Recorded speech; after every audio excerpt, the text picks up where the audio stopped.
Hello friends, स्वागत है आप सभी का स्पर्श के इस यूट्यूब चैनल में।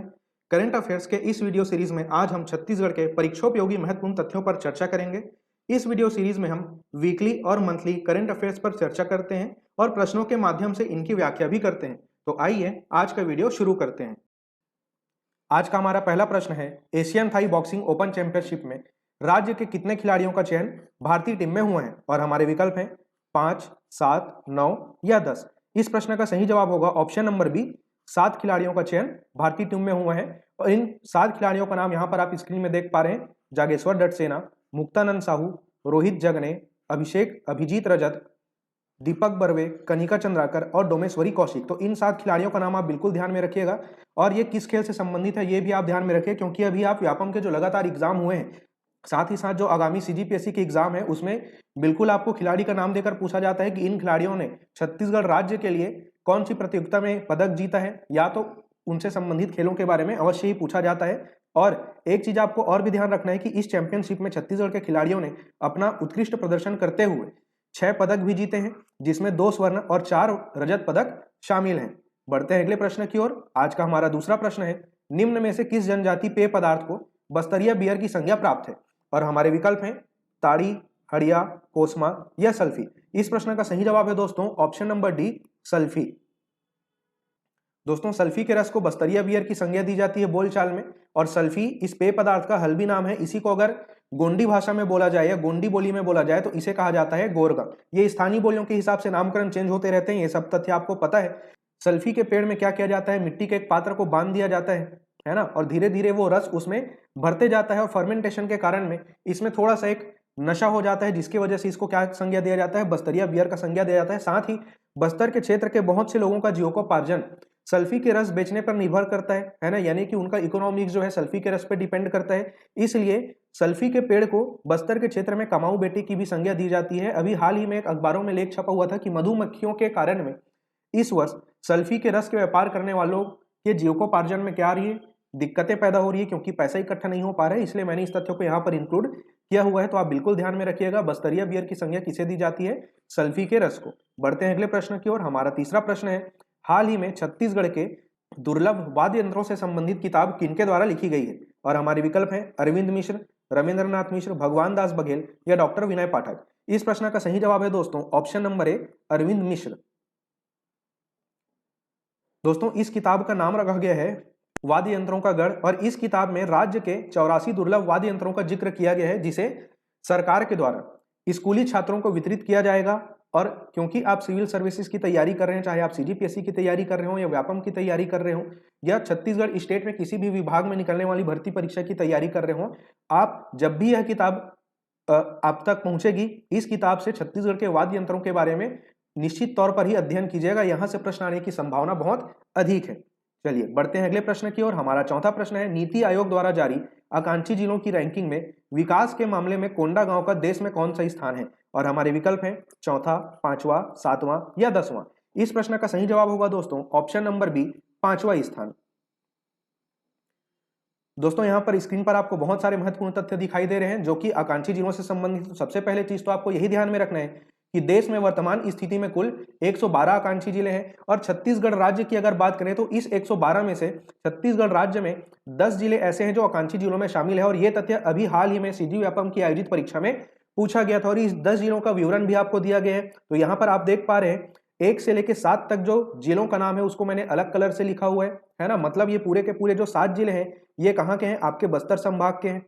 ठीक है, बस्तर संभाग के संपूर्ण 7 जिले। उसके अलावा महासमुंद, राजनांदगांव और कोरबा, ये 3 जिलों को अगर आप ऐड कर दें तो 7 + 3 आपका कितना हो जाता है, 10 जिलों का हिसाब आपको मिल जाता है। अब आकांक्षी जिलों को मानने के आधार क्या हो गए हैं या रैंकिंग के आधार क्या क्या होते हैं, तो इसके कुल कितने आधार बनाए जाते हैं, 5 आधार। ठीक है, जो है स्वास्थ्य, शिक्षा, कृषि, इंफ्रास्ट्रक्चर और फाइनेंशियल इंक्लूजन। इसी में अगर हम अभी हमने चर्चा की कि स्वास्थ्य के क्षेत्र में अगर हम बात करें तो कोंडागांव जिले का पूरे देश भर में रैंकिंग है आकांक्षी जिलों में 5वां स्वास्थ्य के मामले में। और ध्यान रहे कि ये जो आंकड़ा है वो अक्टूबर 2021 की स्थिति में जारी किया गया है।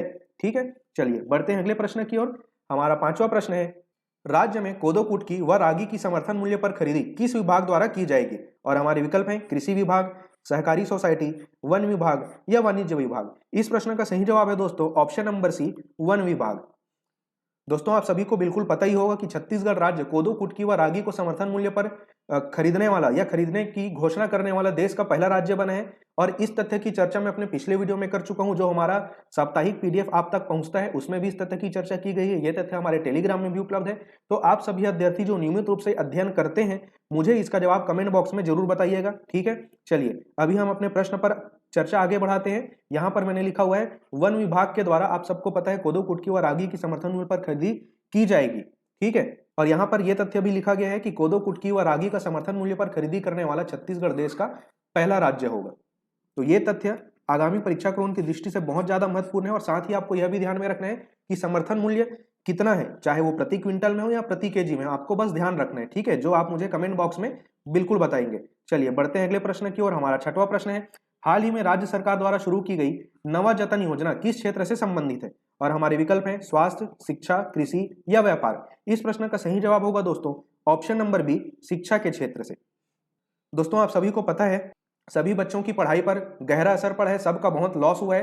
तो कोविड के दौरान लर्निंग लॉस की भरपाई के लिए इस योजना की शुरुआत की गई है। इसमें वर्तमान कक्षा स्तर से पिछड़े हुए बच्चों को उपचारात्मक शिक्षा दी जाएगी। और राज्य के अगर हम वर्तमान स्कूली शिक्षा मंत्री की बात करें तो इनका नाम है डॉक्टर प्रेम साय सिंह टेकाम जी। हमारा सातवां प्रश्न है, निम्न में से किन्हें नेपाल में पर्यावरण योद्धा अवार्ड से सम्मानित किया गया जो कि इस राज्य से हैं? और हमारे विकल्प हैं नंदनी दीक्षित, खुशी ठाकुर, शिवेंद्र सोरी या रजनीश प्रधान। इस प्रश्न का सही जवाब होगा दोस्तों ऑप्शन नंबर बी, खुशी ठाकुर। दोस्तों खुशी ठाकुर रायपुर के रहने वाली हैं, जिन्हें हाल ही में नेपाल में पर्यावरण योद्धा का सम्मान दिया गया है।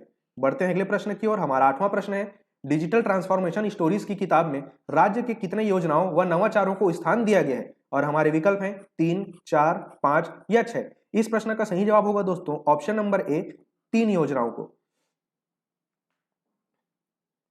दोस्तों यहां पर मैंने यही तथ्य लिखा हुआ है, प्रदेश सरकार की 3 महत्वपूर्ण योजनाओं को राष्ट्रीय स्तर पर सराहना मिली है।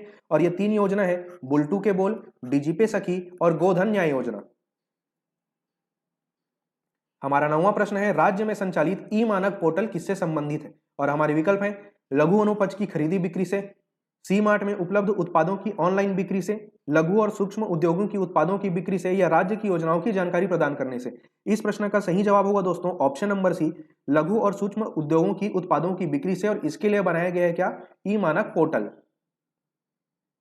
हमारा 10वां प्रश्न है, छत्तीसगढ़ राज्य का प्रथम मखाना प्रसंस्करण एवं विपणन केंद्र कहां स्थापित किया गया है? और हमारे विकल्प हैं कोरबा, तखतपुर, आरंग या जगदलपुर। इस प्रश्न का सही जवाब होगा दोस्तों ऑप्शन नंबर सी, आरंग।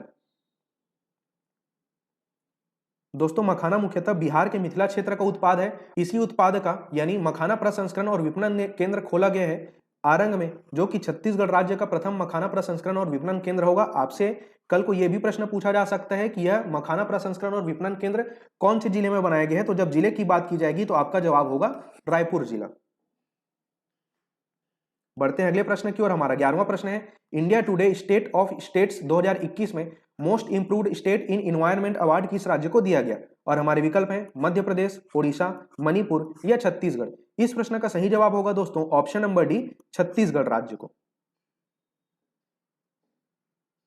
तो दोस्तों यह तथ्य आगामी परीक्षा को उनकी दृष्टि से बहुत ज्यादा महत्वपूर्ण है, क्योंकि एनवायरनमेंट के सेक्टर में इंप्रूव करना एक बहुत बड़ी उपलब्धि होती है, चाहे वो किसी भी राज्य की बात हो। तो छत्तीसगढ़ राज्य के लिए गर्व की बात यह है कि इस रिपोर्ट में most improved state in environment का अवार्ड छत्तीसगढ़ राज्य को ही मिला है। तो आप सभी अभ्यर्थी इस तथ्य को अवश्य रूप से ध्यान में रखिएगा। तो दोस्तों आज के वीडियो में सिर्फ इतना ही। मुझे उम्मीद है कि यह वीडियो आप सभी की परीक्षा की तैयारी में उपयोगी साबित होगी। अगर यह आपको वीडियो अच्छा लगा हो तो इस वीडियो को अन्य अभ्यर्थी मित्रों तक अवश्य शेयर कीजिए और इंतजार कीजिए हमारी अगली वीडियो का। इस वीडियो को अंत तक देखने के लिए आपका धन्यवाद।